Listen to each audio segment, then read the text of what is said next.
Right, welcome to the third meeting of the Algarve Business Network. What I want to talk about this evening is really to try and distill lessons that Daphne and I have learned in the last 20 years. Because we had 25-year corporate careers before going into business. I ended up as the director of a big American company, Texas Instruments. This is where I ran a division that did billing systems for telecoms companies all around the world. And Daphne was European managing director for a Utah company that did 3D special effects in video games and movies in the very early days of that kind of stuff. And one of the things we realized, we got made redundant 3 times each and decided to get off the kind of slippery corporate pole. But once we actually bought our first business, we realized how ill-prepared we were basically for it, because we had so many resources behind us in these big companies. If I was doing a talk at a telecoms event, I would scribble some ideas on a piece of paper, and we actually had an in-house publishing department. I could just go and say, do something creative with that, and a few days later there'd be this gleaming PowerPoint presentation ready for me. None of that kind of happened when it was just us in our own business. So we very quickly learned that we needed to invest in ourselves in some coaching, and we got involved in various programs in Britain and America. We went to seminars, spent quite a lot of money over a few years learning stuff. What I'm going to share with you tonight is kind of a distillation of that, which we've gone on to give in our own mastermind groups when we've had people coming along to learn as well. I could probably talk about an hour on each slide, but you probably don't want to be here at breakfast time tomorrow, so I'll just kind of summarize it. Just really want to trigger some thoughts of things that might work for you in your business, and we can go into more detail in future sessions. The first thing is to really have clarity. It's one of these things that sounds obvious, but is actually quite rare. Oftentimes I speak to people in business and they're not that clear about what they're doing, who they're aiming at as clients, what they're going to offer to them. And really you've got to be crystal clear about who you are, what you stand for, what your business is about. So if I take our own business, it's called Beaufort Private Equity. We also have a sort of community of investors that we call the Beaufort Society. So we know that we're aiming at people who qualify as high net worth investors, which means they have to either earn $100,000 a year or more, or they have to have $250,000 or more investable assets outside their home and pension, because that's how the regulator defines somebody who's high net worth. And we can only work with them. So we know exactly who we're aiming at. It's a relatively small pond that we're fishing in. And the philosophy we have is based on my own experience, which is that you have to take personal control of your financial future because no one else cares about it. Even your advisors, your accountants, your IFAs, none of them wake up in the morning with you at the top of their agenda. What happened to me was I had a wealth manager who was looking after, while I was running this thing in Texas Instruments and jetting off all around the world, I was making a lot of money, and they managed all of that for me.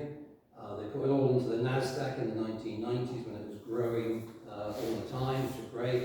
And then after the millennium, it kind of crashed and burned. And when I went for my annual update in 2001, they told me that they'd lost me about £160,000 and that these losses took me below the net worth at which they look after clients. So they fired me as a client based on the losses they had made in my portfolio. And that was quite an interesting experience to explain to Daphne. That was the point in my journey where I thought I've got to take control of this. I can't allow someone else, because really I had to be frank, I hadn't just delegated my responsibility, I abdicated them. So that was when I started learning about finance and everything else. So the philosophy is take ownership of your financial future. For us, we're aiming at this particular high net worth investor who is also open to some new ideas. But one of the other things I've learned, and I'm sure people like David and Jim who run big corporations will recognize the importance of processes. A lot of people in business kind of wing it all the time, and they make it up as they go along, or every sales meeting is different, every delivery of a service is different. And I think you might find that you guys are running an events and catering business. At first you're kind of just randomly reacting to whatever comes through the door. But when you get to the point like you're going to do with this regular commitments to the schools and things, you're going to have to start thinking about processes. How do we give a price quote? How do we deliver these meals at these times of day and so on? If you look at the whole franchising business, a lot of it is based on process. A lot of what you're buying with a franchise, is processes. I mean, McDonald's probably one of the ultimate examples of that. People pay £250,000, £500,000 for a McDonald's franchise. And the reality is what that means is you go anywhere in the world to a branch of McDonald's and get the same crap food. But it's consistently bad. And of course, it's also very profitable. Those guys make a lot of money.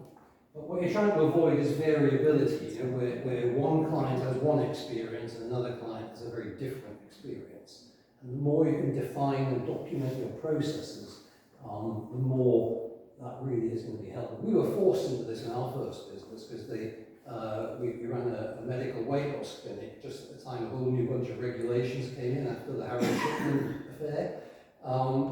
So the first thing we had to do was document all our processes end to end, which started out as a complete pain in the bum, but actually became really valuable because from then on we had all these defined processes. We could replicate them elsewhere as we opened more branches of the clinics and so on. And one of the key points of these processes, of course, is to get staff to follow them. I don't know, if you ever mystery shop your own business, well, you did this, because you did was it Back to the Floor, or the TV program where the boss goes out and pretends to be one of the staff, and that's when you see... Look it up. Yeah, I'm going to YouTube it tomorrow. Yeah, and did you find all your staff following all your procedures? Well, you see, the thing was, there were so many levels because there were so many people. And that's why I did it. I wanted to see if any decision I made there made any difference down there. And it was quite, actually, I found more to encourage me than discourage me in the whole process of the thing. And I found heroes working that the people at the top of the business knew nothing about. And I think that's, so it was a valuable process, but if you ever watch on TV, it's not the most edifying experience. Well, there's an American equivalent called Undercover Boss, and that's exactly the Yeah, same. basically it started out after our program. Yeah, they discover these heroes that are just absolutely holding the thing together and getting no recognition for it, right? Exactly, yeah. But your point about process is quite right, because the larger the business, the more important the process actually, that it's, it's repeatable. There's a great example here. This was done by Disney in the 1960s, and it doesn't matter that you can't read on the small print, but what it shows is how already they were thinking way beyond theme parks. They've got TV, they've got the film studio, they've got publications, they've got merchandise licensing. They've thought of all the different ways they're going to grow that business. And that was way back, was it 66, was it the first Disney theme park opened? There's no woke box yet. Uh-huh. There's no woke box yet. Yeah, no, this is before woke. So if you take them up to the woke time, they were a very well-run business, very successful. But yeah, go woke, go broke is definitely the motto of the day. But, my question to you is, what's the equivalent of that in your business? And what would you like it to be? Because you can design this, you can make this happen. But it just needs the vision and the willingness to write it down and document procedures. Complexity linked to that. There are some very simple businesses, but not that many successful businesses are very simple. Disney we've talked about. Look at Amazon. We deal with investment partners where we're raising money for them, and you always get to the point where you have to do things like AML, anti-money laundering, KYC, know your client. And I say to them, look, the closer you can get this to Amazon one click, the better. Because the sort of people we deal with tend to be very busy, very impatient, and they get very grumpy very quickly. If you put them through 27 layers of forms and voicemail hell just to try and give you money, they're going to say, forget it, I'll do something else. So the easier you can make complex things, the better you'll do and the better you'll be. Also, list segmentation. We've got a really complex CRM system now for managing, we've got about 1,000 people in there. And we will send one kind of content to people who have invested with us, and different kind of content to people who've not invested with us. We have to have all the different tags and all the things to show us who's who. Or we'll send certain things if they've invested in this but not that. Because for us, we're kind of in what you could call a trust business. We have to grow trust with people to the point where they'll put 25, 50, 100,000 pounds into one of our investments. And it's fascinating human psychology to watch, because some people will join and within 3 weeks they'll be investing hundreds of thousands. We have other people who've been in our database for 5, 6, 7 years, receiving content from us every single week. 300, 400 pieces of content, and then suddenly, click, we cross that Rubicon of trust, and they'll start making investments. And you can't forecast it, you can't pressure people into it, it's not a sales technique. When they're ready, when they trust you, they'll do it. And it's really fascinating to see how people get to that kind of Rubicon of trust. Accurate thinking, I think there's an awful lot of misinformation out there. You know, Donald Trump talks about fake news. It's getting harder and harder to know what to believe in the world out there, especially the world online, where there's an awful lot of people that are snake oil salesmen, a lot of dubious facts. But also, I think we can sometimes limit ourselves with having these kind of subconscious beliefs about norms in our industry that we allow to make us perhaps afraid of doing certain things. So for example, a lot of people in the financial world are very nervous of expressing an opinion. You know? And I found I've got great response by expressing very strong opinions. Or you might feel coy or shy about positioning yourself as an expert in something. Well, unless you're talking about brain surgery, you actually don't need qualifications to be an expert in something. You know, you are expert event managers. If you set yourselves out as the Algarve's leading event producers, do you think anyone's actually going to say, hold on a minute, we think you're the second best or the 14th best?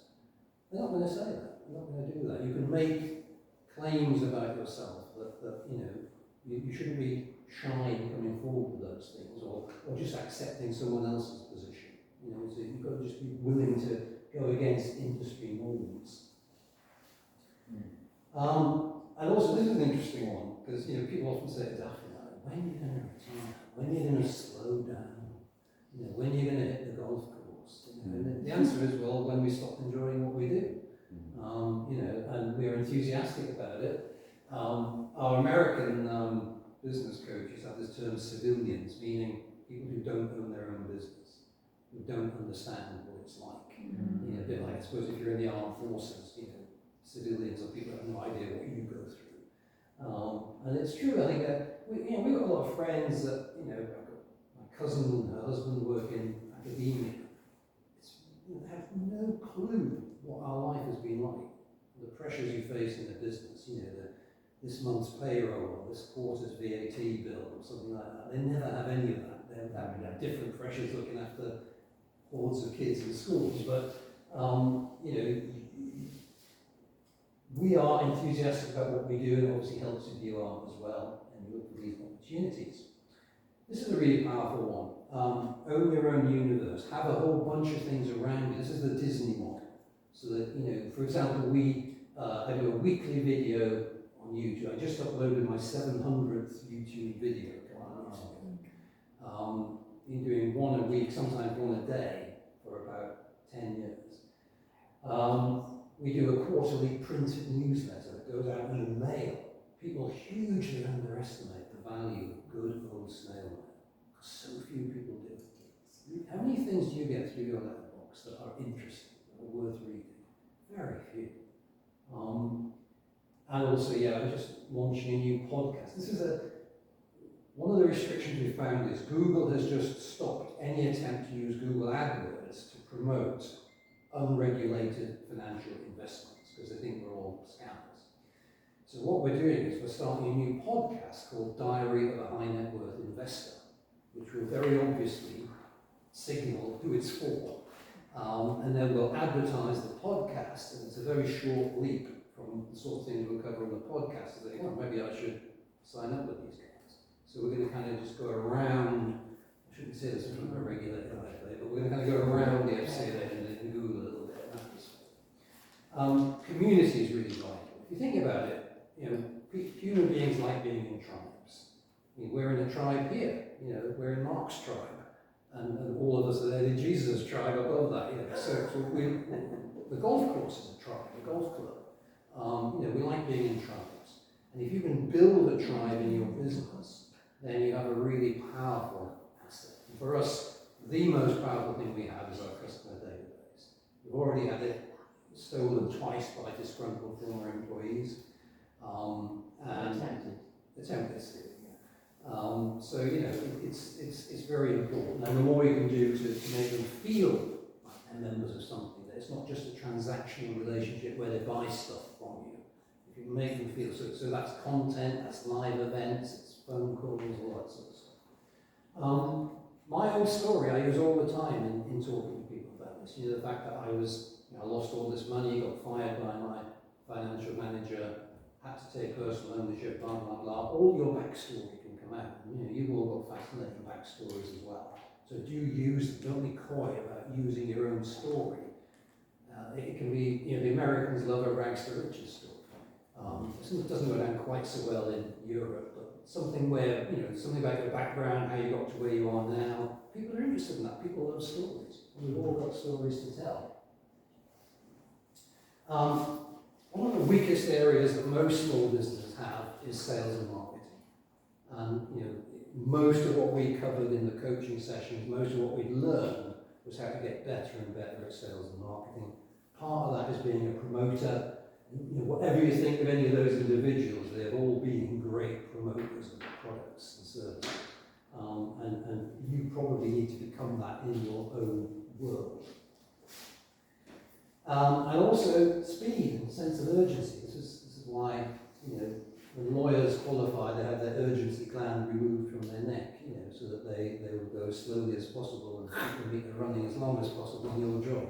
When you're in business, you can't afford that. You've got to have a sense of urgency, do things in parallel, and also, you know, it's perhaps relevant for you guys. Success is cooking a messy kitchen. No messy kitchens there. No. But one good example is Lee Iacocca was a guy who took over General Motors when they were really in the toilet. One of the things he did was they had this really fairly boring looking saloon car. And he took it into the workshop and said to the guys, chop the roof off. So they just got their angle grinders out, hacked the roof off, then started driving around the town.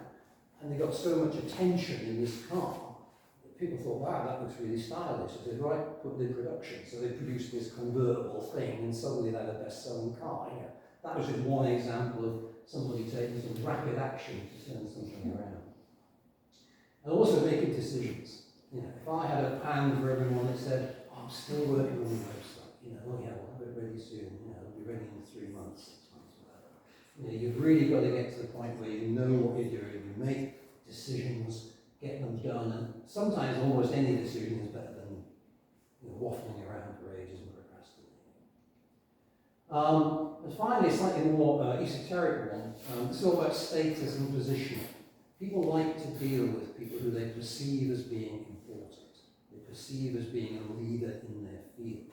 And you can do an awful lot to position yourself as that, which is what I'm going to show you in a moment, so that you're, you know, it's who you hang around with, it's making sure you're seen, making sure you've got a photographer present or whatever.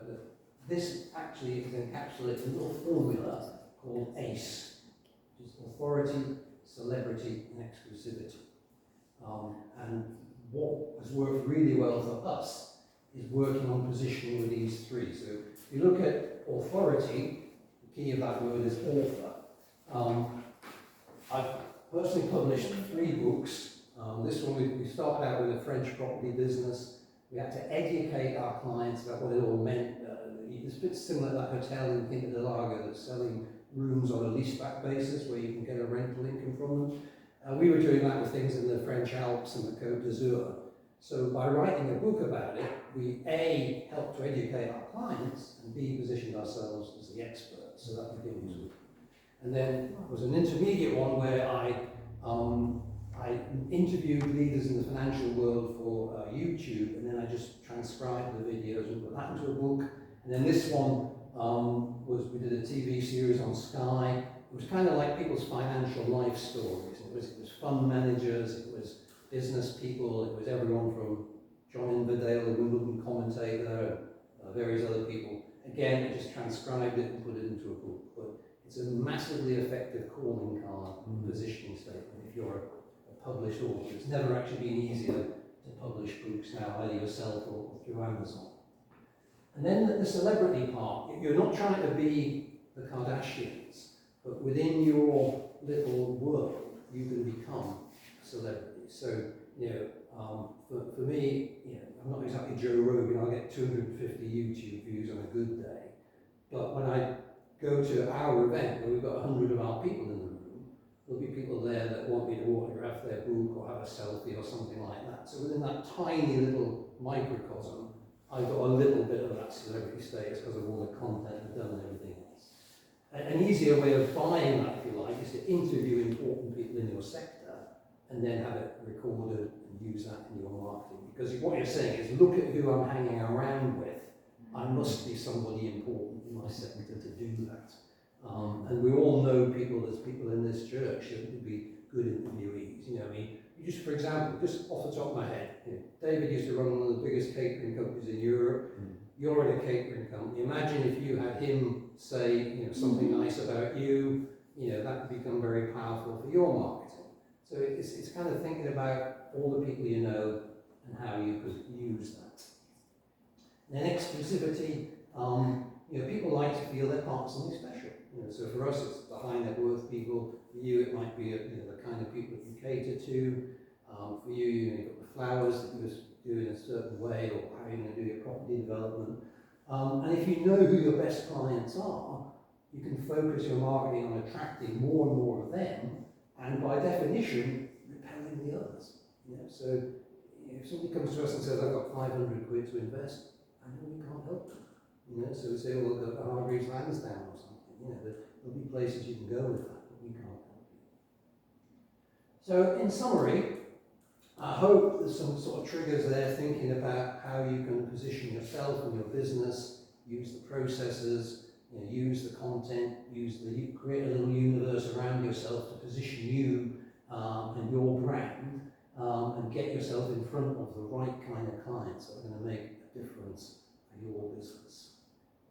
So that's all I wanted to particularly share tonight. Any questions, any follow-up points on that? I just thought of something which is relevant to us really. The list building is so critical, and I always try to advise people that I'm friendly with, and I'll give you an example. My Pilates teacher, excellent teacher, brilliant, packaged up a new course for back pain, everything else, brilliant. So I said to her over the years, you must have a lot of clients, are you building a list? Well, I think it's all in her head, or maybe a few on her WhatsApp or whatever. So this September she's starting a new course, and about 4 or 5 of us couldn't do it for whatever reason. And she was scratching around, and I was thinking, if you had a proper database with a list of people all over the years before that you've been dealing with, and you knew if they came to the Algarve on a regular basis or they lived here, you would know who to target. But I tried to explain this to her months ago.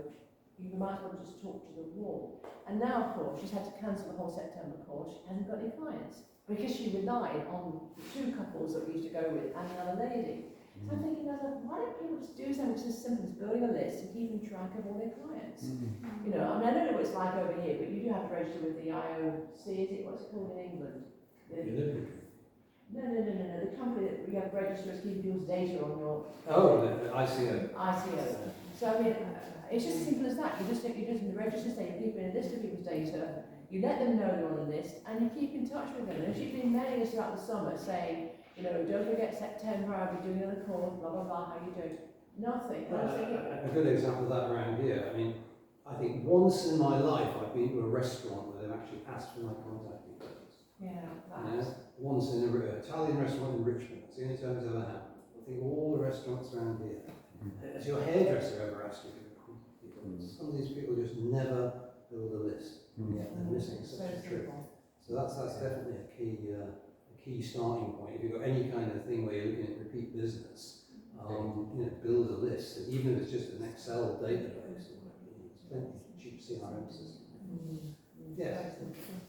What I think is important as well, I'd like to get your opinion about this, is the strategy of growth. Because if there's more work, it doesn't necessarily mean that your company is growing. It might just mean more stress, unless there's a plan how to do the next step, and how to grow and get from just a good working team into a company that has different departments and that's reinventing everything again. Yes. And so I think the implementation of a growth strategy in early steps is very important, so that you don't have to reinvent the whole company, but you can sort of, I think this is also an important point. And Definitely, and also I think that there's stages of growth where you can get to a certain point, and then you get to a really difficult stage where you're very thinly spread and you risk everything collapsing.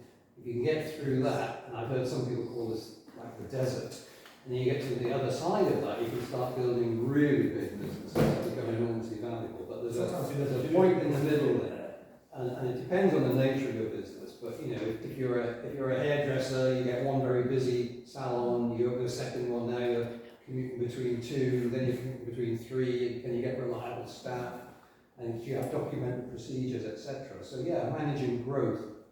One of the things we specialise in is providing growth capital to businesses, where they need to have more people, or they need to go to a new market, or they need to do more product development. And so, you know, £1 or £2 million can make the difference between being able to do that and becoming a much bigger company, because they need to perhaps put a layer of management in underneath the founder.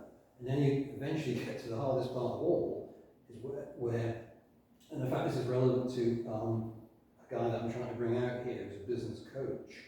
He said to me that the biggest issue he always has to work on in a business is the founder and the founder's mindset. Because usually the biggest single limit on the growth of a business is the founder and their mindset. And he's taken people from 2 million to 200 million, I think. So, but usually there's something in here that can be a restricting belief or whatever. But yeah, managing growth is one of the toughest things in a business. And you've got to decide if you want that growth, because you might decide, I'd rather just raise all my prices and work for fewer clients but make much more money on each one, than have a mass market business where I'm doing a lot more, I've got loads more people, but I'm not actually making any more money. You've got to model what you want in the business in terms of growth, revenue, staff. But for me, staff are just the biggest headache of all. I mean, if I could have, well, in fact, we almost do have no staff at all now, which is heavenly. But yeah, I love being kind of a leader and a visionary and stuff like that. I hate being a manager. I'm hopeless at it. So you've got to know what you want, you've got to know your own strengths as well. And also potentially have a good team around you. But yeah, growth is absolutely key. And I suggest we take a 5-minute break and talk about glasses and biscuits and things, and then we'll put young Mr. Safar in the hot seat. I will, if you haven't done it already, I recommend that free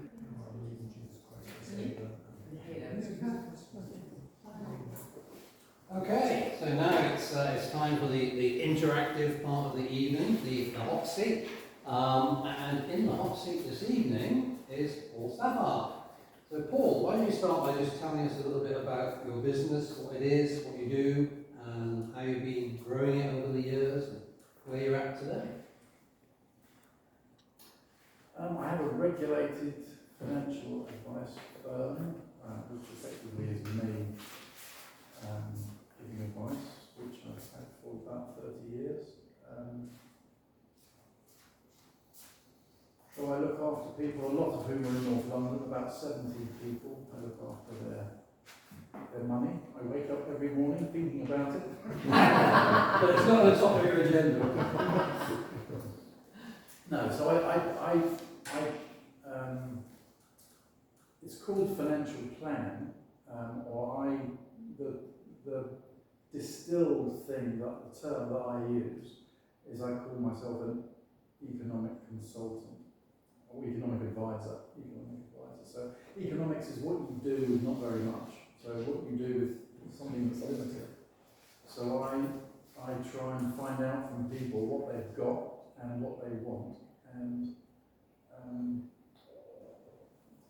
advise them on the paths that they could go down and how to achieve it. What would be a typical net worth of your 70 clients?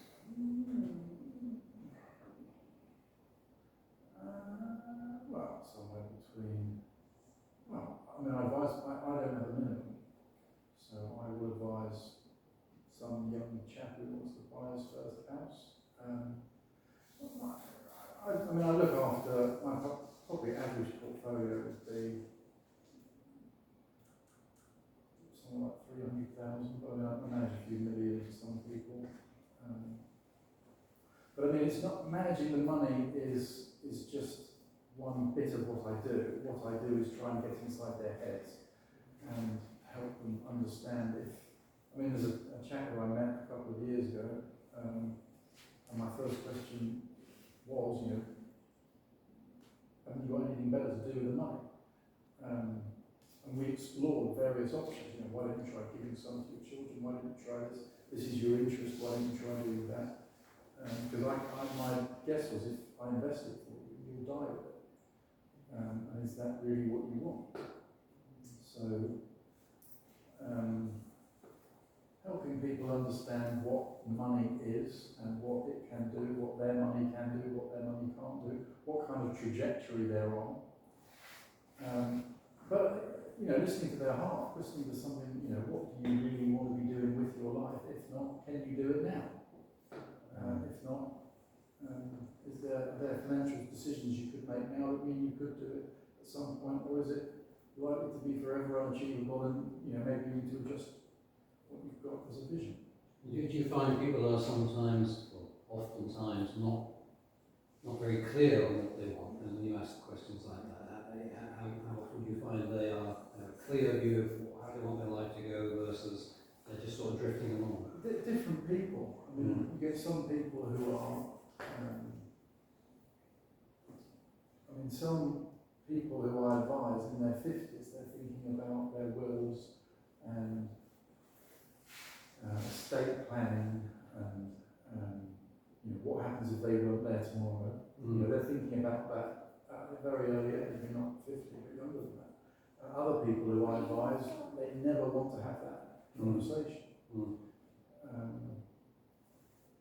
A lot of it depends on psychology. I mean, just to give a bit of background, I didn't particularly want to be employed or self-employed for that matter. I like writing, so I thought I would be an author or a speaker or a singer or something.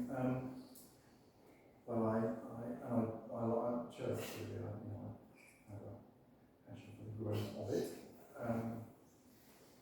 But really felt that's, you know, business is where I needed to go, that's what I needed to do. So I trained with an IFA firm, and after a while felt I need to go on my own. I need to try developing my clients, which when you start something on your own, I mean, at the time I had a family and a mortgage, well, a wife and a daughter and a mortgage. It was quite a step of faith, really. One of my favourite memories, which anybody who I'm teaching to do what I do, I recollect this, which was a book that I was reading to my daughter, who was about 3. There's a series of books called Patch and Poppy. They're 2 dogs, and they do various things in their pop-up books. And the book was Patch and Poppy grow seeds, and step 1 is Patch has some seeds and he plants them, and then he waters them, and then the seeds grow, and then at the end he has flowers. And when I read that to my daughter in my very early stages of business, feeling quite nervous really about the future, I felt like the Spirit said to me, that is what you need to do, that is the model for your business. Mm. Which is every relationship is a seed, and you need to water them. So, I mean, list them, make contact, do what you say, water the seeds by care and by love, and then at some point it will become a garden full of flowers. And within not that long, really, I have a garden of flowers, which is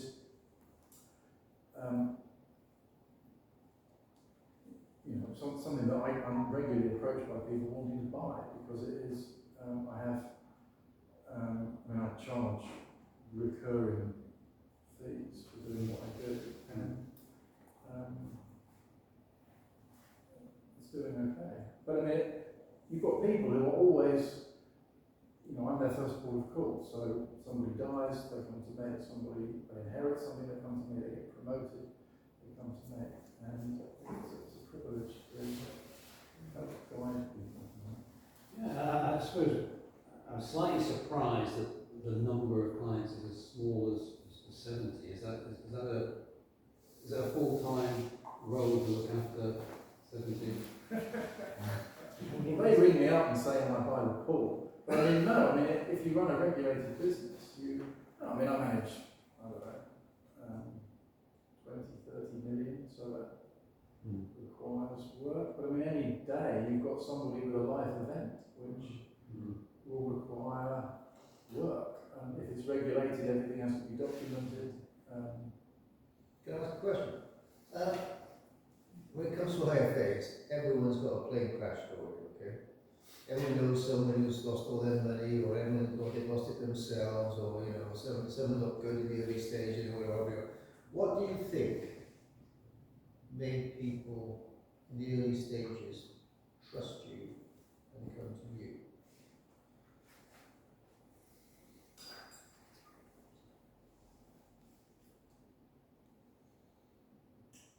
Well, I think two things. I mean, that was my view. I mean, I did not want the job that I was offered. I refused it because I saw the people who were giving people advice, and I thought, you're salespeople. I mean, I didn't like the term at the time. I wouldn't mind it now, but I mean, not for me. I mean, I sell what I do, so I'm a salesperson. But I mean, in the UK, which is where I was, IFAs in general were ex-insurance salespeople, and they were trained in trying to get people to make decisions for things they didn't really want and didn't know and didn't understand. So it was not an environment I felt comfortable in. But I read a lot, studied a lot, and but to answer your question, but anyway, after reading a lot and studying a lot, I realised actually people need a good advisor, and I'm happy to be it. So, but to answer your question, there were some people who were trusting of the group of people I was with, and they were quite, I was introduced to them, and often they would have a problem, like, I can't fix this, I've been telling so-and-so about it for ages, and little things, and I would persist and do what I said with little things. I think the other thing was that everybody wore suits when I started, and I wore jeans and a t-shirt, and they said, you've got to wear a suit. I said, I'm not wearing a suit. It's uncomfortable. I'd worn a suit when I was at university, where everyone was wearing jeans and t-shirts. I think I came across as somebody who didn't really care about conventions, and was there for them.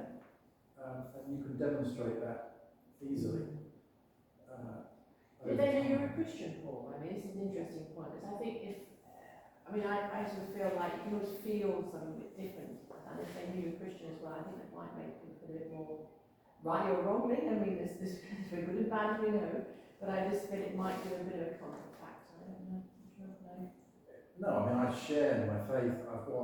But it wasn't at the start something that I would say to people. Well, no, I mean, but you could drop it in the conversation, can't you? I would drop it in the conversation as a means of advertising the fact that I was a Christian, but not because I wanted their. I I mean, I about 4 or 5 years ago was leading the worship team in a church and decided that I would write some songs to use, so I wrote some, and some of, well, quite a lot of them got onto Facebook, and some of my clients, actually the kindest, most enthusiastic comment, I mean not kindest, but I mean, I was ringing a lawyer who's maybe not the person who I wanted to see it. And he said, I loved your singing. Oh. He said, it's fantastic. But I mean now, I offer to pray with my clients. I do, and that's, I mean, some of them, one couple I prayed with in Victoria Station, we did some financial planning, and that's, I pray with you because I believe that God is real and He wants to be involved. And they were really moved, and it was, there was one woman whose dad was a Methodist preacher. I said, can I pray with you? She said, absolutely not. She said, I don't believe in that kind of thing, which is, I said, well, that's fine. So I'm going to pray for you, and we're not together. But, people, but I've got a really good relationship with the people who I advise. So, we do life together. So just going back to the investment part, one of the things I hear from the people who come to us is that my IFA has quite a restricted basket of tools he can offer because of regulations, and therefore, that we're looking for something above and beyond that. I mean, do you recognise that, or do you think you've got everything that you need in order to meet your clients' objectives? No, I mean, I don't think I'm the Holy Spirit. I don't know everything. As I said, my first goal is to try and find out somebody's goals. So my first goal is not to try and manage somebody's money. It's to find out their goals. I'm their last option. I'm their, we cannot do anything. We do not want to buy this. We do not want to give it away, but we want it to grow. We don't want to be involved in it in any way. Then I say, okay, I'll manage it for you. But in terms of what they can, I don't think the regulator in the UK understands financial planning. I use unregulated things for the right people. For high income earners. I explain it to them. I say, you may lose a lot of money. But let's try and make it diversified, and let's try and do it through. I will do venture capital through a managed EIS or a VCT, where you've got a manager who has a track record, theoretically, of picking things. But I don't.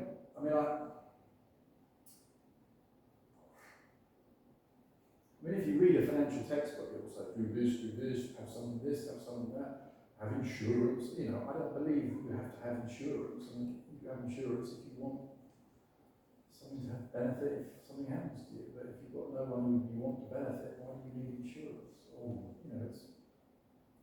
so I believe in thinking things through. What about financial education? Because one of the things that always strikes me is that we don't get taught this stuff in school or university or in the workplace, and so many people reach middle age and beyond with almost little or no financial knowledge. Do you see part of the IFA role as being to provide that financial education? I do, very much so. How do you do that? Well, whenever there is a decision, I put it in, I make it my goal to put it in plain English so that people can understand what it is. I try not to. People say, well, what would you do? I say, well, look, this is what you could do. These are the advantages and disadvantages. What would you do? So I try and educate them to the stage where they can make a decision, rather than shroud it in mystery and take the decision away. What about sometimes, like So this is just a question now, that when everything's going smoothly and tickety-boo, then I'd imagine that's all fine. But what happens if something like, say, the start of COVID, or suddenly all the markets are crashing? Does your phone start ringing off the hook, or are people... Not off the hook. Not off the hook. I mean, the last few months, I've had to have more conversations with people about values. I mean, the value of an investment isn't necessarily what it's worth. You know, I mean, a bond is a bond. If it's fallen in value by 20%, if it's paying the same, if it's paying 6%, it's now paying 8%. If we bought it to hold it indefinitely, there's nothing wrong with it. If you've got an investment trust that we bought and it's now discounted by 30%,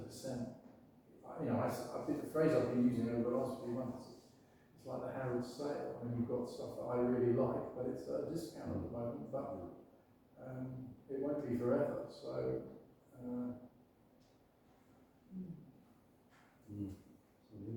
Well, basically, it's getting into the same direction. I want to ask how you deal with wrong decisions on your client's behalf. With wrong decisions. Let's say wrong decisions. Well, yeah, I mean, you're advising into the wrong direction. Like looking on the regular perspective, looking back and saying, well, So how would I know to be giving advice that hadn't made somebody money? Well, so giving advice that brings losses to the client. So how do you deal with that, and how are the clients looking towards this in general? It doesn't happen a huge amount. Well, that's a good listing. I mean,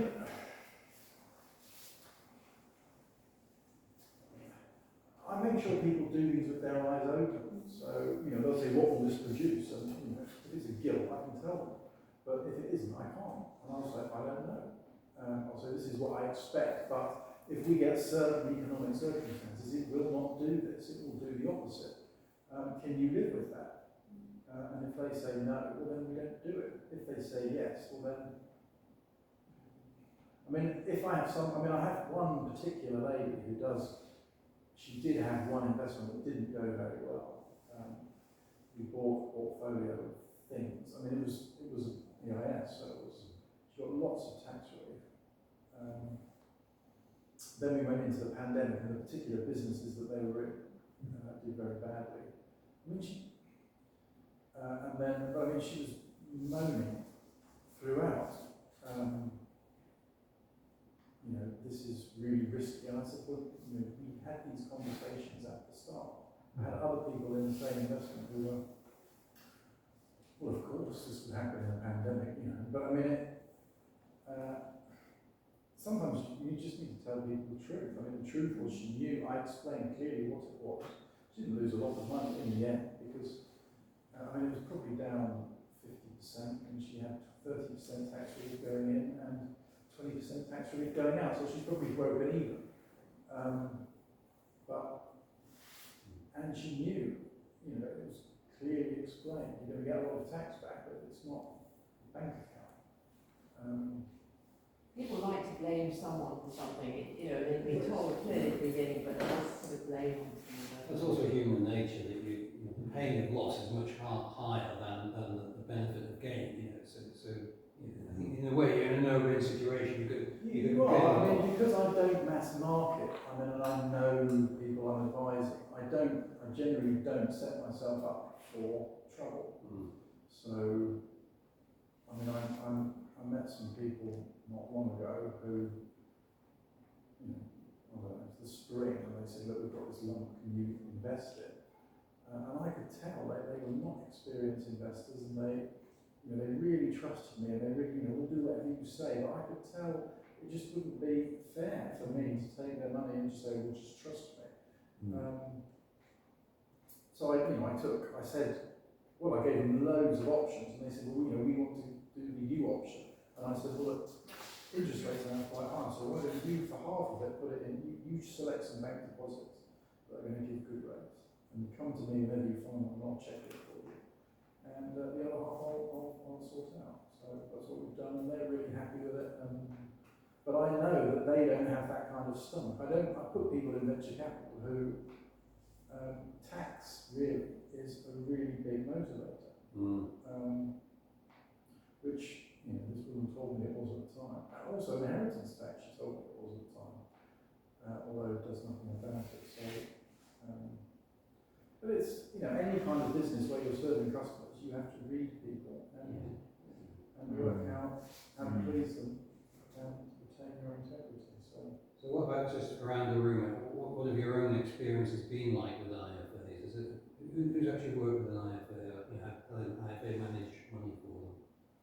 Yeah. What was your experience been like? I don't get. They obviously don't worry about me when they wake up in the morning.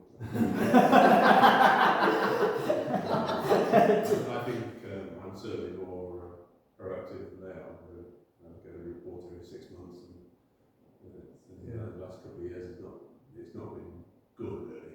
Well, the last 5 years really. There's always been a good excuse. So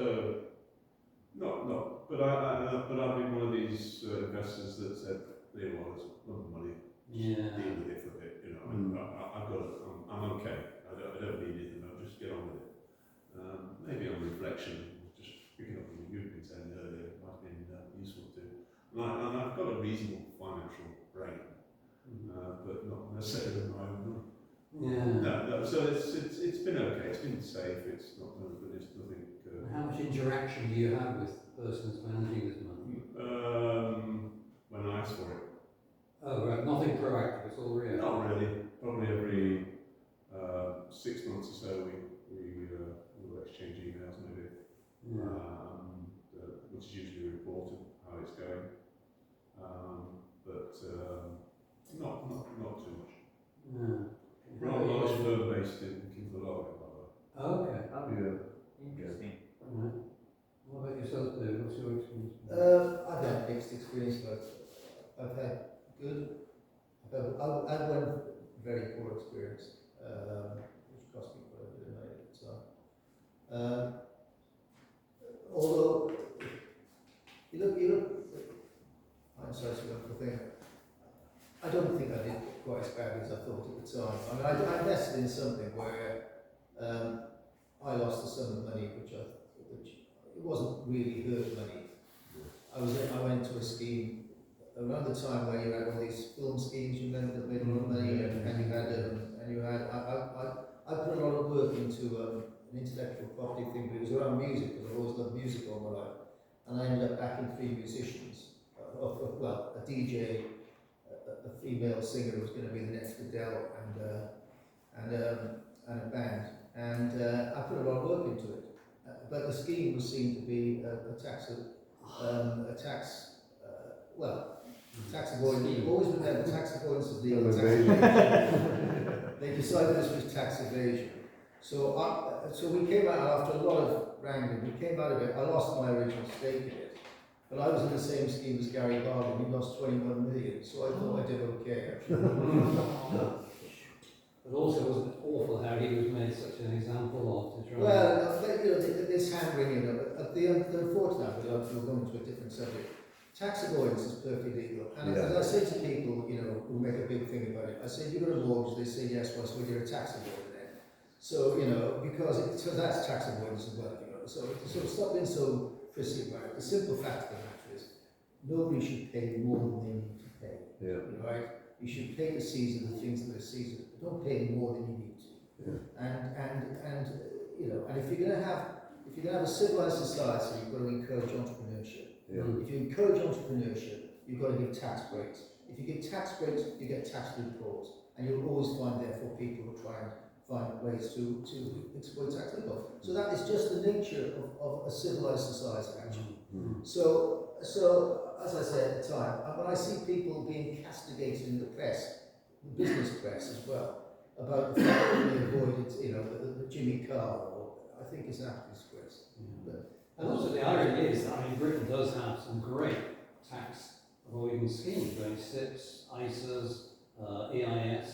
EIS is brilliant. We use that in some of the company we raise. You get 30% discount up front of your income tax.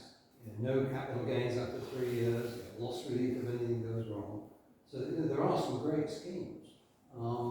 So yeah, so does tax planning feature much in your advice? Yeah, big part. Yeah. Big part. I mean, the first thing is to find out what people want to do Yeah. and what they've got. Yes. But then tax planning is a major. You know, if I'm trying to build a plan, I mean, if you can get a great big help from tax planning. Can I support you? It's the second or third time we've met now. We always kind of spread the leg back and easy. Just take you back to the day when you left the corporate scene and you had the wife and this child and a mortgage. Were you stayed back then with your attitude towards getting a business going, and that these people, well, I'm the last resort.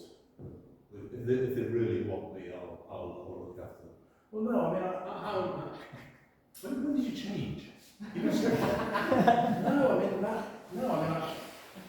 or did you suddenly acquire those 70 people straight away as clients? Is that what really happened? And you just kept it for 30 years? no,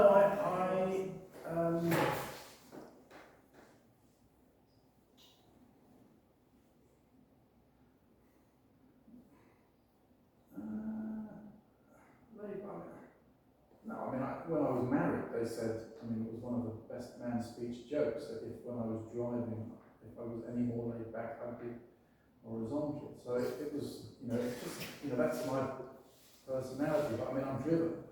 I mean, when I was training, I had 3 jobs I was doing because I needed to. I didn't earn enough to pay my bills.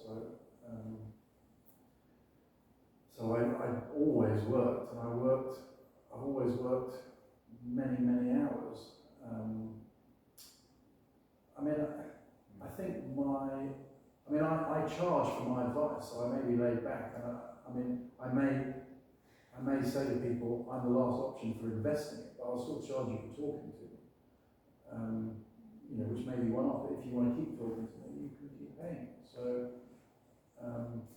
I have some people who pay me, and I don't manage any money for them, but they want to keep coming and asking my. But when you left the corporate scene, When I left the corporate how did scene, you handle that? when I left the corporate scene, I had a handful of clients. So I was advising them. One of them had an accountant, and I advised her and copied in her accountant, and her accountant copied me in, and I said to him, well, we kind of got talking. He said, I like the way you write, I said, I like the way you write. He said, what areas do you cover? And I said, about anything really. I said, how about, he said, well, I wouldn't mind building a relationship with somebody like that. And I said, well, how about I advise you? And I'll obviously not charge you very much. And, you can see if you like it. So I did. He was in North London, and then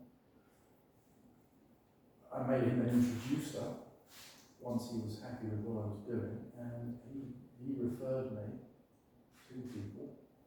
But my story was the same. It was, he would say to them, you have to talk to this person because he's the only one I trust. Well, then you inherit his trusting relationship. Yes, I did. So, the theory is gatekeepers. Yeah. So, I didn't do it deliberately, but, well, maybe I did do it deliberately. He was a seed that I watered that ended up being probably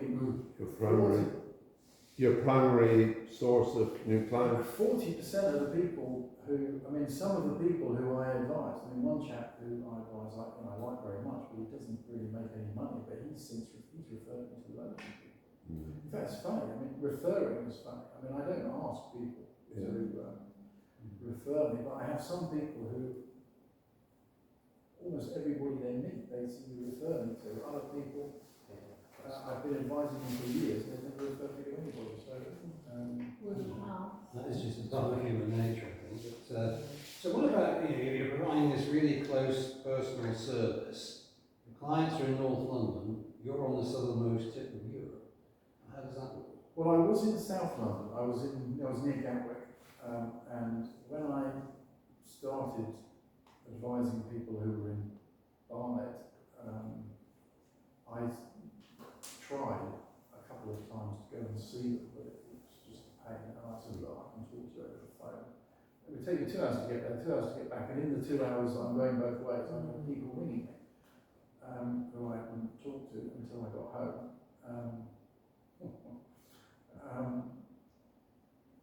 So I made a decision that I was not going to go and see people. So I said I'm going to advise you by phone and by email. And so if I was referred to somebody, I would say, you know, I'm probably not going to see you. So you frame it from the start that this is not a face-to-face relationship, it's Yes. just a telephone. So then that was about 2000 that I started doing that, and you know, that was part of my thing. I don't see people. Well, presumably if they elected to go and see you, you'd see them. Oh, I'd certainly, you know, I'd be happy to go and see them occasionally. Because on the initial couple of things, it is all Yes, about no, looking at the eyes and Yeah, no, Yeah. some people, I've not had anybody say, I'm not going to take your advice until I see you. I mean, I have two people at the moment who every time I talk to them say, oh, please tell us when you're around so we can meet. And I've never met them, I've advised them for years. But you almost sound like the Wizard of Oz. You know? Harry mystical curtain. I mean, since the pandemic, I've done more video calls. Yeah. But that's, you know, I did that then, and then we moved to the Isle of Man first for a couple of years in 2009, and then moved here. So I mean, I do go back to the UK a couple of times a year, and I do see some people, particularly people who are very old, because you know I want to be there.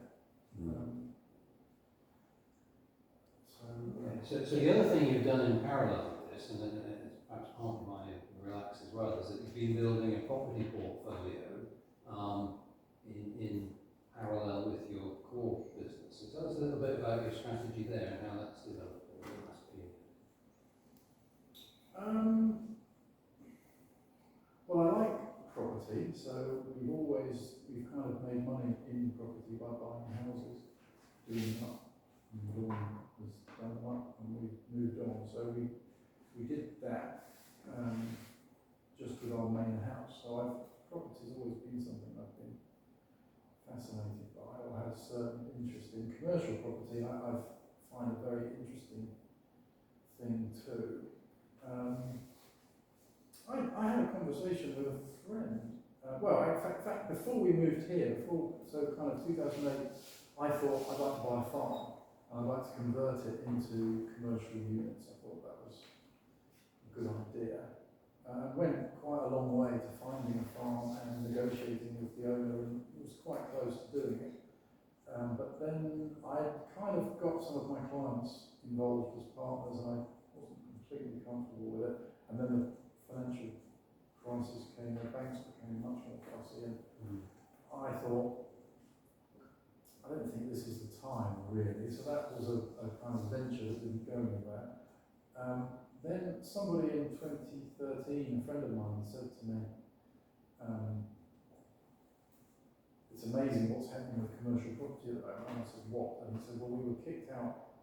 The police came to our shop in Praia de Rocha and ejected us because the landlord was being repossessed. And then we went to the bank and bought the shop for €50,000. And the bank lent us the money. And I said, really? He said, yeah, just go on the bank's website and have a look. So I did, and I saw something on the strip in Albufeira, and went into the bank and said, you know, can I view it? I'm hanging around there for about an hour. And eventually... A quick call then. Well, you just got to be patient. These were the bank's distressed properties. Yes. Yeah, that they had loaned to and now were trying to. Sell off. Yeah. Yes. So I waited for a long time. And eventually the agent, who the bank manager called, came and took me to this horrible shop. But I thought, yeah, this could be really nice if it was a lot of money was spent on it. A lot of promotion was done. So I said, yeah, how much will you lend if I agree to buy it? So they said, I don't know, 85% or something. So I said, great, let's go for it. So I bought one, then a few, and I thought I was going to do a business in it. And at the same time, I started a renewable energy business with a friend of mine. So that was interesting. I mean, he'd asked me to do it. He was very good at that kind of thing. I was not. He thought I don't know, had some abilities. And what did that involve, the renewable energy business? Well, we marketed solar panels. We would go and do an audit of somebody's house, see what was using electricity, advise them on potentially using renewables. I mean, our slogan was created to reduce the electricity bills of Portugal. The company was called PowerSense. We did big adverts. We really annoyed some of the established players who would then copy what we were doing. So we would do editorials saying it's good to see that we're having an impact. So it went quite well, but we had staffing issues, and I didn't do it. Anyway, that was going on. Then I bought this building, and the bank rang me up and said, we've got another one next door, do you want to buy that? I said, how much will you lend me? He said, most of it, so I said, okay, I'll do that. So was that, and then after a couple of years, I saw a big warehouse in Portimao. So I went to the bank and said, this is yours, fancy lending me the money? And they said, yeah. So I bought that. And then I thought, what am I going to do with these? And I was driving somewhere, and I realised that actually I don't have time to do business, but I do have time to invest. So I pulled out of my venture with my friend. I said, you have it. And I realised that actually buying shops in reasonable locations from banks was something that I would then make a mission to do. So I've done it. So I've got 34 now, and from here to Lisbon, most of which are tenanted. So what's the strategy there? Are you using the rent to pay down the mortgages on them? I am. So they've got 10 to 15 year mortgages. The rent generally just about covers the mortgage. So next month, on the 7th of September, my first mortgage ends. Let's have a party. so you'll start actually having some passive income. Yeah, well, that's why some more. Or it will, I mean, at the moment I'm probably topping it up by a couple of thousand a month, so that will, I'll have to top it up a bit. But I want to buy more. I want to buy about 50, is the number I've got in my mind. Right. But I've got a really good administrative lady who does, she communicates with the tenants. They don't have my phone number, they don't have my contact details. Through the pandemic, we were able to be quite kind. And go above and beyond. And if people are struggling, I'm happy to help. Not lend them anything. I'm happy to give them rent-free periods, and I'm happy to be understanding and be gracious. So would you say, for the benefit of other members, would you say that this is the Portuguese commercial property market is something worth looking into? Yeah, definitely. Well, it's compared to the UK, it's entry level very low. Depends where you buy. You need a thick stomach because lots can go wrong. I bought one shop and didn't have the chap who'd been repossessed stole. It was in a shopping centre, and he'd stolen all of the front. So it had no doors, no windows. Then when I finally got it refurbished, the condominium got in touch with me, and I opened thousands in backdated condominium, and it is, they carry on charging for. But you've got to got to have a thick stomach. You know, you can get somebody rings up complaining about nothing, somebody rings up complaining about nothing.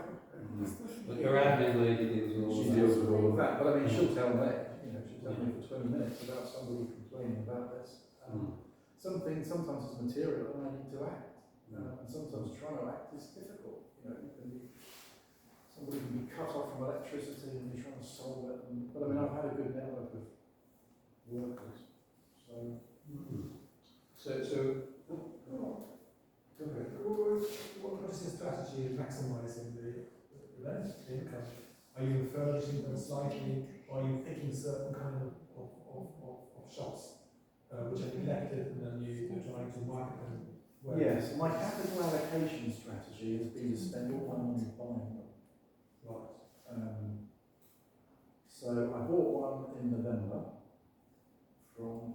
I've been looking at it on the bank's website and then I realised it wasn't where they were saying it was at all. I mean, this is another thing. I mean, you've got to do your research. You know, I look at Street View. I generally never go and see them before I buy them because I love that sense of excitement. Sending someone to go and see it after you've bought it and they say, it's amazing! Or, no, I mean, Now that is laid back talk. There is kind of like a habit of not meeting your clients before they invest. yeah. That's like But my partner like that part. Sometimes a long way away. But I mean, you know, you do Street View, you look at it. I know, but anyway, there's this one I've been looking at on one of the bank's websites. I've been looking at it, and then I thought, it isn't where you're saying it is at all. And then I read kind of in the small print where it actually was, which wasn't in the headline. And it's in a village that I've always, you know, I buy ham from there, and I thought, you know, I like to buy. You know, that's quite a nice touch. So I went to see the manager, and he said, I mean, in Portuguese, he kind of, the word is like, he says, you've got the bug, haven't you? You've got to buy another one, haven't you? So I said, yeah.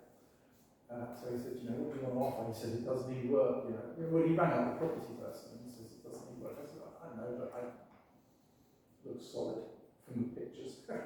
So, anyway, I need to buy it, and then the money completed. And that's been for rent. I mean, I had to persuade somebody to go and stick a rent sign on it. This is about an hour away, but they did. But I've now got somebody who's really keen. And he runs a property management, a design business, and he wants it as his head office in the kind of just below the South Alentejo. And my proposal to him, or his, that we're kind of agreeing at the moment, is he's going to refurbish it, and he's going to get a year free, or 18 months free. What about in England at the moment? A lot of people are converting commercial property to residential and increasing its value quite a bit. Is there any potential for that in Portugal? I mean, my model has been to buy things that are reasonably well located, cheap, generally owned by a bank, and rent out. So here, the planning process for converting it will take years. Yeah, it's very cumbersome. You need an architect to submit a proposal. I just want income, really. I mean, I've got a few at the moment to rent. And every call we get is, please can you rent it and live it? Yeah. And I say no. And they say, oh, we'll convert it into a house. And I say, well, you won't. You know, you'll just live in it and put newspapers on the windows, because that's what people do.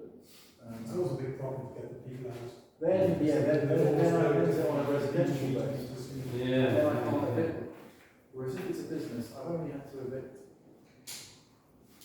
one, really. Because generally, if it's a business, they disappear. And this was the only one I've had to, I sent somebody there to change the lock and tell them to go. But he had blacked out the windows and was using it as a dormitory for illegal immigrants, so, well, not illegal immigrants who were paying him a lot of money for accommodation and so on. But You're just doing residential then, aren't you, Paul? You're not doing any commercial? Yeah, but when you mention the warehouse, certainly in Ireland, if it's in a good urban setting, that's a very valuable thing if you can convert it, change of use to residential. That's what you were referring to. Here there was, well, I mean, in the UK, office blocks are being converted to residential. Yeah. Well, I think that we own an office in Richmond, and because the business rates are going to go up 66% next year, we're thinking we'll convert that to residential. I mean, that's the other thing here, that the entry is low and there are no business rates. I mean, there are, but they're paid by the landlord and they're 0.8% of the fiscal value or something. Part of the Tory government's growth agenda is to grow the business rates for us from 12,000 to 20,000 a year for 1,000 square foot office. So yeah, I mean, we're going to have to get somebody to pay like 2 lots of rent to cover it. Just can't see it happening. Yeah, we'll lose a tenant. Yeah. So what's the future hold then, Paul? You've got your long-established IFA business. You're gradually building up a property portfolio that will, in perhaps 10 years' time, throw off lots of passive income. What's the kind of strategy for the next 10 years? I like teaching and I like writing. I mean, theology, I like teaching and I like writing. So my plan is to write a book within the next 12 months. Well, we hold you accountable now. We've got all these witnesses that have said you're going to publish it or just write it? Publish your book in the next 12 months. I will publish it probably in 6. And Graham has encouraged you to do that. Yes. Just one little bump on the road must have been the interest rates going up, because for the last 20 years we've enjoyed phenomenally low interest rates. But it will, well, you were saying luckily some of them are kind of almost paid for, so that will help. But interest rates could be. No, I mean, it's been really annoying. No, it is. I mean, I get an email every time I get 30-something lease payment for tours invoices. Yes. And I enter it onto a spreadsheet, and the interest has gone up. Yeah. From, I was paying probably 3 over nothing, and now it's 3 over 5. So. Yes. But I mean, they're repayment mortgages. Most of it is repayment, and they're quite clever here the way they do it. If it goes up, they project it over the term. Yes. So I think they always projected a much higher rate than the rate I was paying into the payments. So the payments have gone up, but they haven't gone up. They're not killing me. Okay. So to answer your question, so what do I do? I want to teach.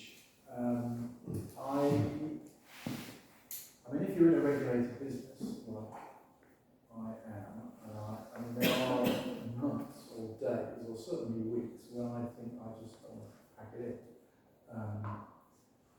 And at Christmas, we'll quite often go to Alvor and I'll walk along the boardwalk and pray and think and strategize really and think, what am I doing? Because one thing that I do with my business owner clients is I say, what do you do? My first job out of university was in a clothes shop, and the chap was a multi-millionaire. I mean, he said, what are you going to do for income? I don't know, really. And he said, well, do you want to work for me? So I said, no, I can't work for you. I mean, I was buying clothes in his shop, but I worked for him.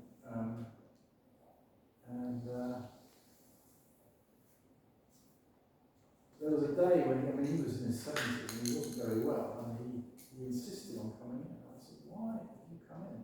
And he said, the business needs me. And I said, you own the business, and the business has no employees. What do you mean it needs you? Why? But he had this, he'd become a servant of the thing. And I resolved then, I didn't want to do that. And it's helped me in my financial planning, because I say to people, why, you're running this business. What's the point? Do you enjoy it? If you enjoy it, then do it forever. But if you don't enjoy it, or you don't like living with the amount of responsibility or stress that you're living with, then why don't you get really. So I want to be intentional myself. I have been strategic in my thinking. But for many years at Christmas, I thought, do I sell my business? Because I could sell it, and I really have felt the Holy Spirit say to me, no, you need to carry on.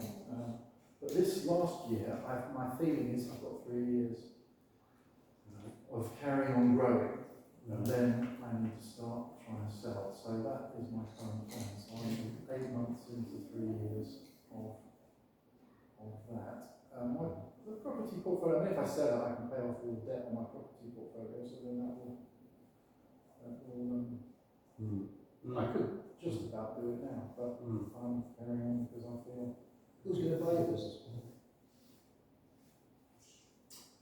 It's you, isn't it? It's you, that's it. That's good. No, well, it isn't. Well, some companies offering big multiples for ideas. Yeah, you mentioned that, but put it this way, if I was buying it, I'd warranted it to death. Yeah. And I'd say you need to be around for 2 or 3 years to make sure that... Oh, they will say I need to be around for 2. But I mean, a lady rang me in March and said, we've got people really interested in buying your business. I said, well, sure you have, but I've done it for 5 years. Well, I don't want to do it for at least 3. And she said, well, why don't we have some conversations now? And I got quite serious with 2 companies, went to see one of them. I have recurring income. So, and I've got recurring investment, fees for investment management, which a company will pay not a huge amount for, not what it's worth in my mind, not what it's worth to me, but it, they'll pay 4 times what I earn in a year, which, I would need to work again. Don't see it from your point of view, I've got to see it from their point of view. From their point of view, what they do is they're valued at so many times earnings. They're valued at 20 times earnings on the stock market, and they've got funding. And if they buy my earnings for 4 times my earnings, and it's valued at 20 times their earnings, then It's an agglomeration model. I've seen it in pharmacies, I've seen it in vets practices, that they're paying big multiples of vets practices. But they wouldn't pay all the money up front, would they? I mean, you want to see what they've got left after a year, wouldn't you? No, they want me to introduce somebody. They want me to go and meet a team and then introduce people. Yeah. They want some sort of They pay understanding of what retention they're going to get, is what I'm saying. Yeah, no, I mean, It sounds like you've got a plan, you've got 3 years to an exit, and then you've got other things you want to do, and you've got your property portfolio. Well, I think we can thank Paul very much for his time.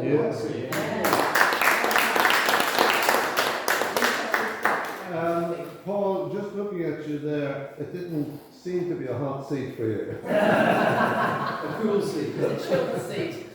Right, now Julia, would you like to come and share some final thoughts on what we talked about the other day? Okay. Yeah. How we're going to keep things going and growing? Well, good evening, everyone. Okay, so we don't want to just remain just a small company group, because then eventually it will get to a point where it does become stale. Everybody's had a chance, everybody's gotten to know each other, and we can only grow so much.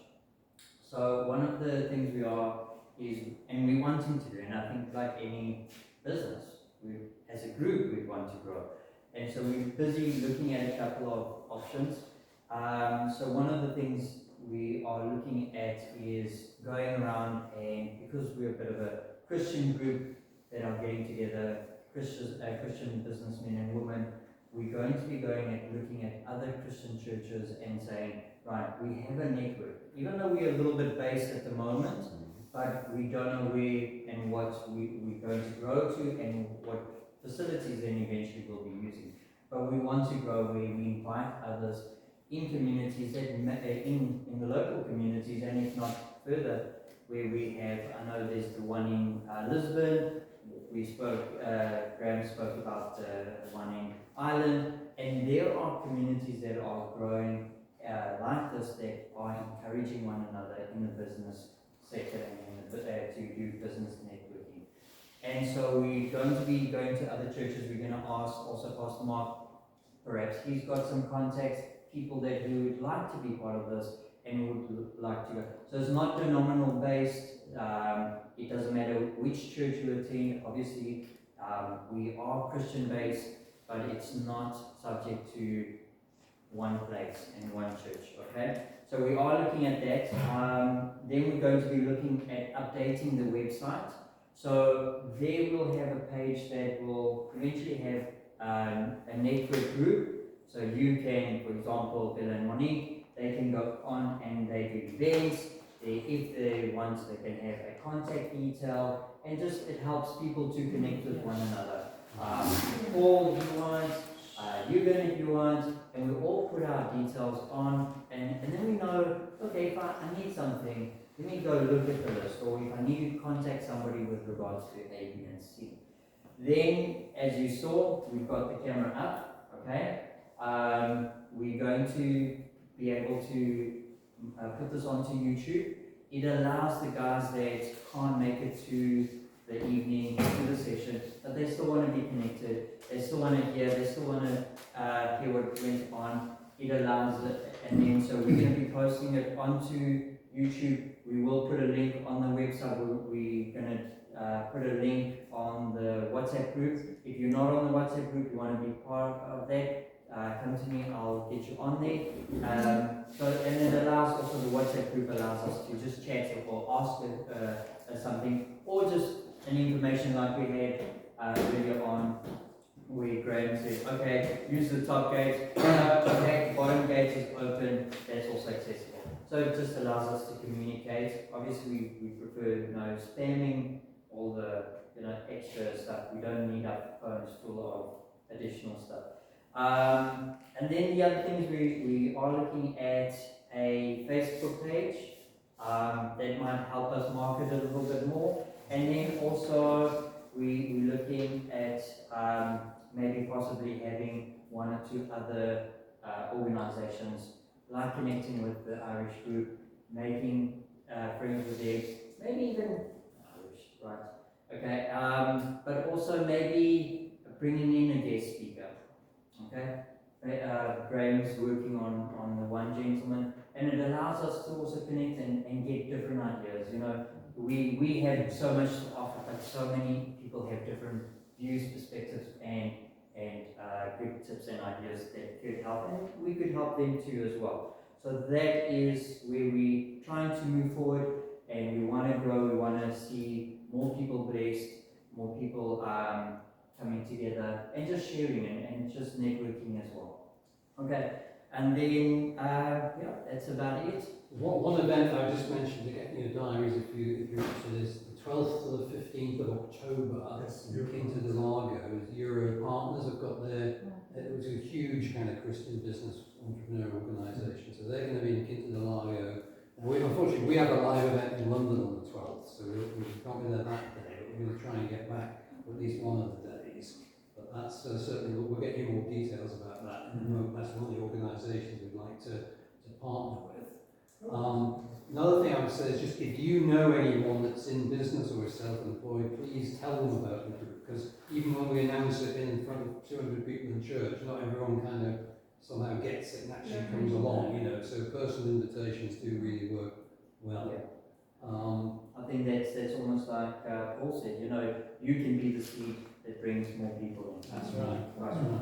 Can I just ask something? Yeah. Did you think about perhaps like if you got people that are interested in doing the same thing we are, networking and stuff, that are in Australia or Ireland or whatever, when we have our meetings, they can come live in our meetings? Well, I think because we might just get some advice or get some international way of interacting with people, and they might be friends that actually visit here. They're not always here, or they could be all over. And could they perhaps link in that we could have somehow them attending our meetings? Okay, so I can answer that. So YouTube has put in a new thing. We used to stream when we ran our ministry, and it would just be easy to log on, go live. Now YouTube has put in a clause, a new update, that you have to have at least 1,000 subscribers to be able to stream live. So we try and we'll eventually. There must be get- another way. There are other. Well, we go on we'll work Teams. on that, but then How does the eventually church stream on a Sunday? they do it on a different platform. It's a It's a Dutch, competition. Dutch, It's a it's a Dutch program. But surely it could go on Teams as well. We don't need to have like 1,000 subscribers. You know what I mean? I'm saying Look, if we they can like look to- at. I think that's a valid point. Let's look at any option that We already allows. have members in Montenegro and Swaziland who are not obviously with us live, so they're going to see the video. But yeah, it would be nice if we could get some kind of time zone centre. Sorry. I have a question. You probably mentioned the times before where we haven't been here, but how is the concept going to be? Is there going to be certain topics that you have planned ahead, or is this the normal format, which is going to be always that somebody sitting in a hot chair and talking with? We're trying to do several things. We're trying to impart some useful information, which is in some form of a presentation. So Julia did one at the first session. I did one tonight. The hot seats are really a way of getting into detail on one specific person's business, so that you can all comment and help them, and give some advice and ideas. And then above and beyond that, really what we're looking for is input from you guys as to what you want to see at these events. Because we don't have a monopoly of good ideas. So tell us what you'd like to see, and we'll work it into the program. Yeah. I'd like to see David on the hot seat. Huh? I'd like to see David on the hot seat. David. Like to see David on the hot seat. Okay. I have tickets for this. Yeah. We can make you a business manager. I think Jürgen fancies being in the hot seat. Yeah, I think so too. Well, whoever. I mean, it's like at the moment, like from the first time initially, we don't really have the same people here that we had in the beginning. So, I mean, I don't have an idea what the Europe does. Yeah. Or, Jim, Yeah. like with what your experience was, how you started, where did you get, like exactly what Paul was explaining. So it's going to be quite interesting until we get obviously other people in it. Everyone kind of like gets to know each other, and perhaps I might not need some services of theirs here, but I might know someone that said, oh my gosh, I've got somewhere in my business network that, might help you. And then I direct them to Jörg's business, or, be a client for Paul, or wants to, rent a shop. But also, yeah. We do it'd be know good someone to- who runs a shop actually. Beatrice, the girl that came to the first meeting. Oh, okay, yeah, There she's you looking for, she's still in Faro looking for a business. Yeah, You introduce her to Paul, because Paul's got 34 shops, so those are the Yeah, kind and of she's things on we our want WhatsApp. She's on. Yeah, in England, the So now this is the importance of Paul's number. networking, is that we also keep up the relationship. Yes. I know, we can't always make every attendance.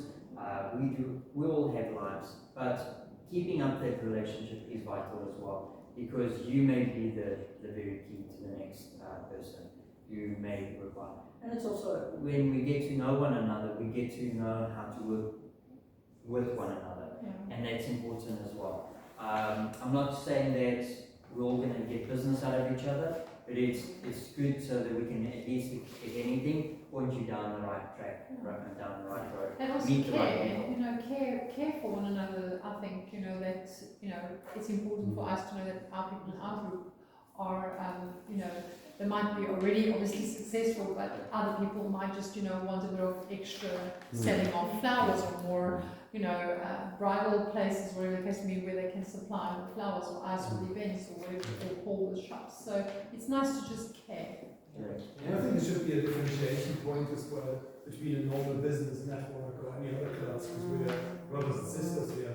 We have a caring board, and I think it should be, something where you can bring something into the group and people can pray for it. Yeah. Or Yeah. Christian advices as well. So like myself, sometimes I'm struggling with questions, say, Yes. to which extent did I overstretch the sales and rather Yeah. not, be to which extent is still honest or not honest? There's so many borderline things in business where when you're really honest to yourself, you're standing and saying, should be more like this and more like that, And so discussing this with more aspects, with other business systems as well, I think is a good opportunity. It's fantastic. And you wouldn't have And if there's something specific that is time sensitive, you know, again, the WhatsApp group can be used to start that conversation, and Yeah. somebody can get in touch directly. I think, Graham, you were one of the first ones to put in to say, pray for us, we had an event coming. Yeah. So that's also a good platform. We don't want to bombard one another with stuff, but to be able to say you have a lifeline, you know, to reach out Yes. to a group to say, guys, I need a bit of prayer, what do I, or I'm struggling with A, B, and C, what do you guys suggest? And you're going to get 20 people come back to you and say, hey, look, I've experienced this way, or don't worry, we're praying for you. And that's important. I think sometimes it's just to be able to have that support. I think Graham mentioned that at the beginning, business can be a lonely place. And so having this opportunity, some of you have experienced that some of us who are starting again, starting fresh, starting a new business, need, and we offer it to one another, you know, and just to be able to be that support. I think that's part of the network that we have. And yes, and it is Christian based, so that is fundamentally so that we can support you in your journey doing it the right way. Yeah, and I mean, there's loads of material that we've got. We did talk at the first event on very specific faith-related aspects around your business, because there are challenges that come out. So that's on the agenda as well. So we're trying to balance, if you like, the practical and the spiritual in what we cover on these sessions, and just supporting each other as a community. So on that note, I'd just like to ask that everyone then just keep myself and Nick in prayer, you know, for our Wonderland planning and events, because what we're doing is, of course, we do, if it's a event or whatever, we do the planning event, decor whatever at people's places whenever we do have one, but we've been given a contract with a private school to do their catering for the children, from a snack to lunch and also from a breakfast to a lunch and a snack. So we've got 5 days of the week of that, but what our concern is, like for instance, now we were praying for an extra school, so we got an extra school given, well, word of mouth again, by the same people that are on the same land next door. They've got 2 schools. So now we're going to supply them both, but now our concern is that we need a kitchen where we might have to be inspected eventually to know that it is in top form, and know that, you know what, everything is on par with, you know, the health The hygiene part of yeah. it. So what we're praying for now is basically a property, and so because that place is going to be in the area of Almondseal, Kinderlag, with the entrance of all that whole area there, I'm looking for a house to go and reside in, you know, that would perhaps have that type of thing, that has got this kitchen that they could come and inspect, and I could literally live on exactly what you don't want to do and rent out for. I need to actually have it for my family, for me and myself and my children, where we have a place, but I know that that kitchen is going to be where we're going to produce from, and I don't have kind of like separate, where I don't have to like go to another business and go and here's my house, whatever it has to be, that we would like run that in the same area. Because at this moment, we can't perhaps, as a new business, afford a shop rent, if you know what I'm saying. So what Wonderland would do is they'd give me we would give an X amount for the house where we're going to stay, and then help to pay for that kitchen where we're going to be, you know, inspecting and stuff like that. So we didn't expect to grow from that specific thing. So when you showed me the diagram of Walt Disney, in the very beginning, you know, I got the vision of not only having Wonderland Planning River Gaston, basically having Wonderland Park. So because I saw all sorts of things that perhaps the children are doing here at Camp Sunshine, but having it at Wonderland camp. So having something like that on a permanent basis, but know that we have something that we are catering for, and we're doing planning and events and everything, and that just be then our home base. So we are looking at something, you know, much bigger, and obviously hiring equipment, like I said, catering equipment, and all sorts of linen and things, chairs or whatever, that we used to have in South Africa. So it's a very bigger vision, and at the moment it's basically on just planning an event, decorating it, and then obviously now catering for some private schools too, which we've got at the moment. But our kitchen issue is now the prayer part, where I'd like you all as brothers and sisters in Christ and businessmen and women to just carry out some prayer for that, because we don't want to be, cooking in a little kitchen where we know it's clean and whatever, but it needs to be inspected and know that, I'm sure you were going to say, success is built in a messy kitchen. Yeah, but no, it's like, yeah. So that's basically what we're looking at. Okay. Alrighty. Good. Okay. Well, thanks very much Thanks, for coming, guys. everybody. That was useful. We'll see you in September, and probably the latter part of the month, I think. But do get in touch through WhatsApp or anywhere else with any ideas for what you want us to cover in these sessions, because it's your network. It's not just ours. So yeah, hopefully that was useful and helpful. Thanks to Paul for both the worship